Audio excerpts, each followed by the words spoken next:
नमस्कार. आज आपण मनुष्याच्या जीवनावर बोलणार आहोत. जीवनाचं काही खरं नाही आणि जोपर्यंत आपलं शरीर चांगलं आहे, आरोग्य चांगलं आहे, तोपर्यंतच खरा जीवनाचा आनंद घेता येतो.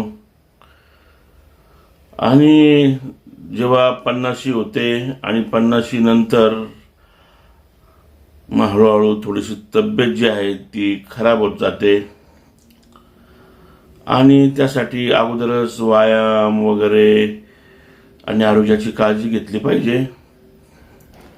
काय आलं, गेल्या 20 दिवसामध्ये माझे जवळचे बिलकुल 3 नातेवाईक वारले. त्यामध्ये माझी मामी वारलेली आहे, गुगे मामी, लहान मामी, आणि त्याचप्रमाणे सासरे वारलेत.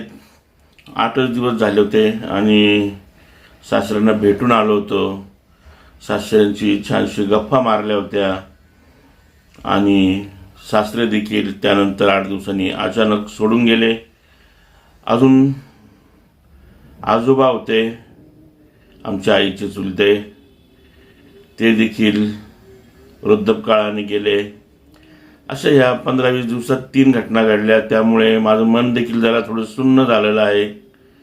आणि विचार केला तर आपण जी धावपळ करतो, पैसा कमवतो, त्यामध्ये आपलं शरीर आपण गमावून बसतो, शरीराकडे दुर्लक्ष करतो. ऊन पाहत नाही, सावली पाहत नाही, पाऊस पाहत नाही आणि प्रपंचासाठी, घरासाठी धावपळ करायची, पळापळ करायची. प्रत्येकालाच ही पळापळ करावी लागते. त्यामध्ये जीवन जगायचं राहून जातं. तर या जीवनाचा खरा आनंद घेतला पाहिजे. कष्ट काम करता करता जोपर्यंत आपले हातपाय चालतात तोपर्यंत मनुष्याने चांगलं राहिलं पाहिजे, देवधर्म केला पाहिजे, दानधर्म केला पाहिजे, सामाजिक कामे केली पाहिजे. आणि आपला देश खूप चांगला आहे. तर आपण देवाला जातो म्हणून देवही करतो आणि त्याचबरोबर निसर्गाचा आनंद घेतो. चारीधाम देखील केलं पाहिजे. उत्तराखंड, काय ते उत्तराखंड, किती मस्त मस्त उंच उंच ते पहाड आणि त्यातून येणारं ते शुद्ध पाणी, आणि खूपच असं मस्त मस्त वाटतं. एक 10-12 दिवस, 15 दिवस सर्वांनी ट्रिप काढा आणि मस्त मस्त फिरून या. नैनिताल, जम्मू काश्मीर, आता सध्या अमरनाथ यात्रा आहे. तर जीवनाचा खरा आनंद घ्या. अमरनाथला जा, कन्याकुमारीला जा, केरळला जा आणि आनंद घ्या. कारण भरोसा नाही हो, दिवस वाईट येत आहेत. आपण आपलं घर सोडलं आणि मुंबई, नाशिक सारख्या शहरामध्ये आपण जर का राहत असाल, बाईकवर फिरत असाल किंवा कोणत्या वाहनाने फिरत असाल, तर काळाचा घाला कधी आपल्यावर पडेल हे सांगता येत नाही. आपण किती सकारात्मक राहा, किती चांगली ड्रायव्हिंग येऊ द्या, किती बी, आणि त्यामुळे खरा जोपर्यंत आहे तोपर्यंत आपल्या कुटुंबामध्ये मुलांना वेळ द्या, पत्नीला वेळ द्या आणि आयुष्य छान छान जगत राहा, हसत राहा. आणि कोणाशी आपला अहंकार वगैरे कधीच आयुष्यात करू नका. कारण कोण दिवस येईल कैसा, नाही द्यायचा भरोसा. अहंकार कशासाठी करतो आपण? शेवटी बरोबर देखील काही आणलं नाही आणि नेतही काही नाही. आणि बघा, आपण ज्यावेळेस एखादी जवळची व्यक्ती एक्सपायर होते, वारते, आणि त्यावेळेस त्याचा अंत्यविधी होतो अक्षरशः स्मशानभूमीमध्ये. आपण ज्यांना जीव लावतो तेच आपल्याला त्यांच्या खांद्यावर घेऊन जातात आणि तेच अग्नीचा डाग आपल्याला देतात. आणि तिथून आल्यानंतर, स्मशानभूमीतून घरी आल्यानंतर एक 15-20 मिनिटातच शेजारी पाजारी भाऊबंद चहा वगैरे करून आणतात. त्याचप्रमाणे आणि काही जेवणासाठी देखील 7-8 घरातून काही ना काही घेऊन येतात आणि उलट ते गोळ्या मिळाने हळूहळू त्याचं सेवन करतात आणि जो घरातून जातो, जो हा देश सोडतो, हा जग सोडतो, तो त्या ठिकाणी त्याला स्मशानभूमीमध्ये जाळाचे चटके सहन करत राहतो आणि त्याच्यातून जीव निघून जातो. त्यामुळे जीवन हे खूप छान आहे, परंतु ते जगता आलं पाहिजे. कारण बरोबर काही नेणार नाही, त्यामुळे कुठलीही जास्त चिंता करू नये आणि जीवन हसत खेळत मस्त मस्त जगावं. आपल्या आईवडिलांना जीव लावावा, त्याचप्रमाणे आपली सासरीची मंडळी असेल तिकडे देखील जावं आणि कोणाला वाईट बोलून आपलं मन कधीच दुखवून घेऊ नका, त्यांचंही मन दुखवू नका आणि छान छान मस्तपैकी या जीवनाचा आनंद घ्या. आपल्या नातवाला कडेवर घ्या, मस्त घेऊन फिरा, त्याला एखादं चॉकलेट खाऊ घाला, त्याबरोबर आपणही चॉकलेट खा आणि मस्त बघा आनंद घ्या. मागे करोना आला होता, करोनामध्ये देखील खूप खूप अशी काही उदाहरणं आहेत आणि की अक्षरशः माणूस एक्सपायर झाल्यानंतर पत्नीला मुलांना देखील जवळ जाऊ दिलं नाही आणि त्यांचा अंत्यविधी देखील, असे करोडपती असतील त्यांचा अंत्यविधी देखील परस्पर प्रशासनाने त्या शरीराची, त्या पार्थिव देहाची विल्हेवाट लावली, म्हणजे अंत्यसंस्कार देखील केले. त्यामुळे आपण कधी कोणता आजार येईल, कधी कोणतं दुखणं येईल, कधी काय अपघात होईल, ॲक्सिडेंट होईल, हे सांगता येत नाही. त्यामुळे आपल्या जीवनाचं खरं सार्थक करून घ्या, परमेश्वराचं नाव घ्या आणि आपल्या हे जग खूप चांगलं आहे, पर्यटनाचा आनंद घ्या आणि आपल्या कुटुंबाबरोबर वेळ देऊन त्यांच्यामध्ये जेवण करा, खी हसा आणि आपलं मन मोकळं करा एकमेकाकडे. कसं आहे, शेवटी काय असतं, बालपणी आपण भाऊ असतो लहान लहान, तिघी भाऊ एका ठिकाणी जेवणास बसतात, बहीण वगैरे सर्व कुटुंब, आणि जसं जसं वय वाढत जातं, लग्न होतात, तसं तसं सर्व बहीण दुरावते, भाऊ दुरावतात आणि आपले जे आई वडील असतात त्यांनी आपल्याला लहानसं मोठं केलं असतं, त्यांना त्याच्यातून वाईट वाटतं की आपली मुलं आपल्या डोळ्या देखत एकमेकाला विचारत नाही, बोलत नाही, का दुरावतात. तर असा प्रकार खरोखर घडता कामा नाही, कारण अहंकार हा मनुष्याला आलाच पाहिजे नाही. आणि छान छान आपल्या भावांबरोबर, वहिनीबरोबर, भाऊजाईबरोबर, आईवडिलांबरोबर मस्त मस्त जगून घ्या जोपर्यंत आहे तोपर्यंत आणि खरा जीवनाचा आनंद घ्या.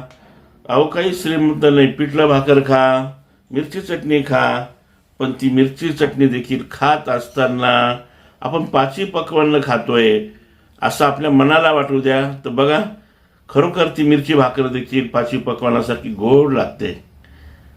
अहो आता आपण बघतो गेल्या काही दिवसापासून आपल्या महाराष्ट्रामध्ये अन्न औषध प्रशासनाचा कारभार तुकाराम मुंढे सरांनी घेतलेला आहे आणि जे आपण काही बाहेर जे काही गोष्टी खात होतो, दूध वगैरे, यामध्ये युरिया डिटर्जंट पावडर यामध्ये मिसळली जात होती. अशा अनेक प्रकार समोर आलेले आहे.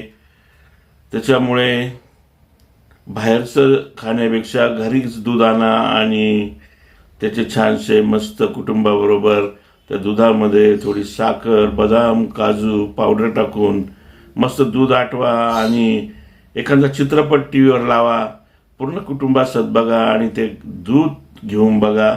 अहो तुम्ही जे बाहेर हॉटेलमध्ये जाल, तिथे जेवण कराल, तर त्या ठिकाणी तुम्हाला 4-5 हजार रुपये बिल भरावं लागेल, परंतु 100-200 रुपयामध्ये आपल्या घरामध्ये तुम्ही त्या हॉटेलचाच आनंद घरात घेऊ शकता आपल्या कुटुंबाबरोबर, फॅमिलीबरोबर. तर मस्तपैकी जगून घ्या. थोडंसं नर्वस झालो मी, थोडंसं भावनिक झालो, कारण चालता बोलता सासरे देखील वारलेले आहेत. चांगलं जमायचं सासऱ्यांबरोबर माझं खूप छान. सुरुवातीला नव्हतं जमत.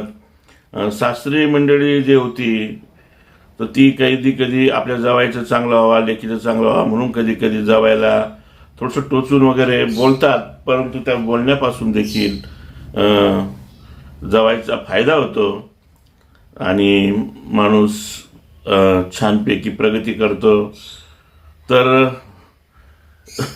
सासरे गेलेले आहेत, मामी गेलेली आहे, 2 सख्खे मामा होते, दोघी मामा गेलेले आहे आणि त्यामुळे नाराज झालेलो आहे. आई वडील गावाकडे गेलेले आहे.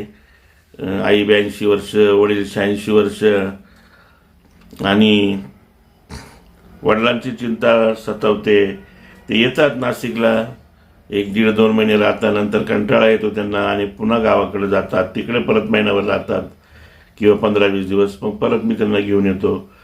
परंतु असं मनाला हे वाटतं कधी असं की ज्यांनी आपला हातात धरून, आपली करंगडी हातात धरून आपल्याला चालायला शिकवलं, आपल्याला बोलायला शिकवलं, आईनी कडेवर घेतलं, वडिलांनी कडेवर घेतलं, ते आज या उतारवयामध्ये आपल्यापासून लांब राहतात आणि या उतारवयात ते जवळ पाहिजे, परंतु त्यांना देखील शहरामध्ये आवडत नाही जास्त एकाच जागे बसल्यामुळे आणि गावाकडचं वातावरण त्यांना चांगलं वाटतं, त्यामुळे ते गावाकडे जातात.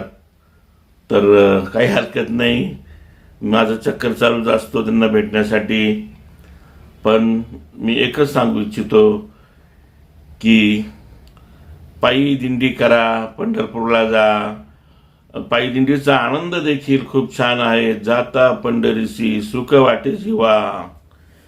तर कुठलीही गोष्ट छान एक एन्जॉय म्हणून करा आणि जीवनाचा आनंद घ्या. आपल्या शरीरावर कोणताही जास्त ताण पडणार नाही. आपल्या आरोग्याची काळजी घ्या, कारण अति गोळ्या औषधं खाणं देखील धोकेदायक आहे.